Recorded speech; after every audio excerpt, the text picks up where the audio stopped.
کالی لگائیں یا سفید لگائیں، جو بھی لگائیں نا، اینک لگائیں تاکہ آپ کا ڈائریکٹ ہاتھ ادھر نہ پہنچے۔ ویسے ابھی قاضی فائز عیسیٰ صاحب چیف جسٹس بنے نا، تو انہوں نے پہلے ہی اعلان کر دیا کہ جناب قاضی فائز عیسیٰ صاحب سے کوئی ہاتھ نہ ملائے۔ وہ ایسے کرتے ہیں ہمیشہ، جس کو بھی سلام کرتے ہیں نا کہتے ہیں السلام علیکم، ایسے۔ اس کو ویسے رواج دیں، یہ بڑی اچھی چیز ہے۔ جتنی یہ بیماریاں وغیرہ ہوئی ہیں، خاص طور پہ کرونا کے بعد میں نے پوری دنیا میں دیکھا ہے، تو سارے لوگ جو ہے نا وہ کوئی اپنے عقیدے کے مطابق گڈ مارننگ، نمستے، السلام علیکم، ہیلو، ہائے، یہ دور سے ہی کر رہے ہوتے ہیں۔ ہاتھ ملاتے ہوئے میں نے کسی کو نہیں دیکھا، یا میں بھی ابھی گیا ہوں تو سب نے سلام دعا کی ہے، ہاتھ جو ہے نا وہ لوگ نہیں ملاتے۔ تو قاضی فائز عیسیٰ نے بھی یہی پیغام دیا تھا۔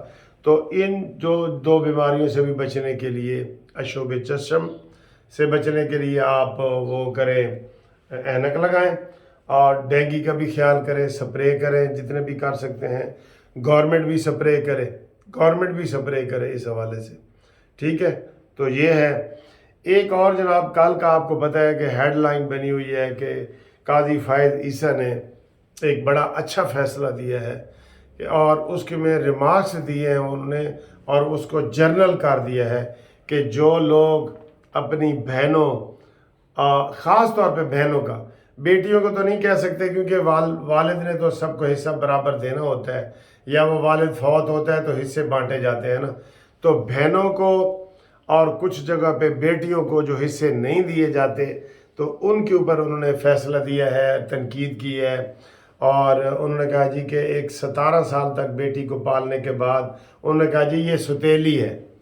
ان کو پہلے خیال نہیں آیا، 17 سال کے بعد خیال آیا کہ یہ ستیلی ہے، تو انہوں نے ایک بڑا لینڈ مارک قسم کی ججمنٹ دی ہے، اور انہوں نے کہا ہے کہ یہ اس میں جو لوگ بھائی ظالم بن کے اپنی بہنوں کو حصہ نہیں دیتے تو ان کے خلاف یہ قانون ہے، اور آئندہ وہ ایسی حرکت نہیں کریں گے۔ اس لیے یہ ججمنٹ بہت ضروری ہے۔ ویسے یہ وبا تو معاشرے میں بہت پھیلی ہوئی ہے، کوئی امیر ہو یا غریب ہو، ایک مرلہ بہن کو دینے کے لیے کوئی تیار نہیں ہوتا۔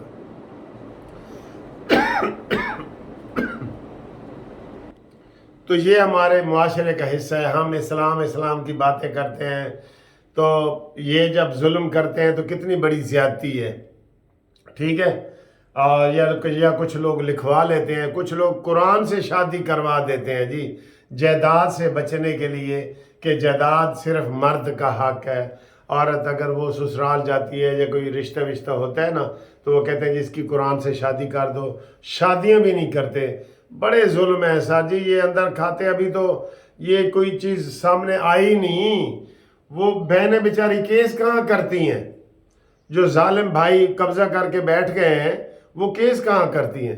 صبر شکر کر لیتی ہیں، آگے اللہ پہ چھوڑ دیتی ہیں، پھر آگے اللہ نے ہی فیصلے کرنے ہیں انشاءاللہ تعالی، اور اللہ تعالیٰ بہتر فیصلے کرنے والا ہے۔ یہ ہے جی۔ اور اس کے علاوہ جناب علی، سندھ نے مطالبہ کیا ہے، پیپلز پارٹی نے، کہ جناب سندھ میں ترقیاتی کام نہیں ہو رہے، پنجاب میں ہو رہے ہیں، اور اس کا انہوں نے الیکشن کمیشن سے بھی شکوہ کیا ہے، اور نون لیگ سے مطالبہ کیا ہے کہ جناب سندھ میں بھی ہمارے اسی طرح سے ہونے چاہیے جیسے یہ ادھر انہوں نے کام ترقیاتی کام کیے ہوئے ہیں، ٹھیک ہے۔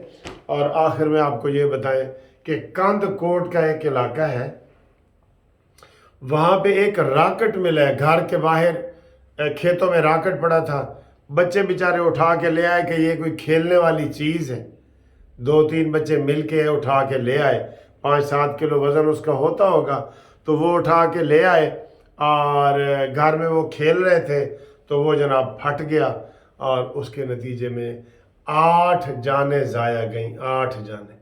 آپ یقین کریں، قسم خدا کی، پولیس بھی اپنا کوئی کام نہیں کرتی۔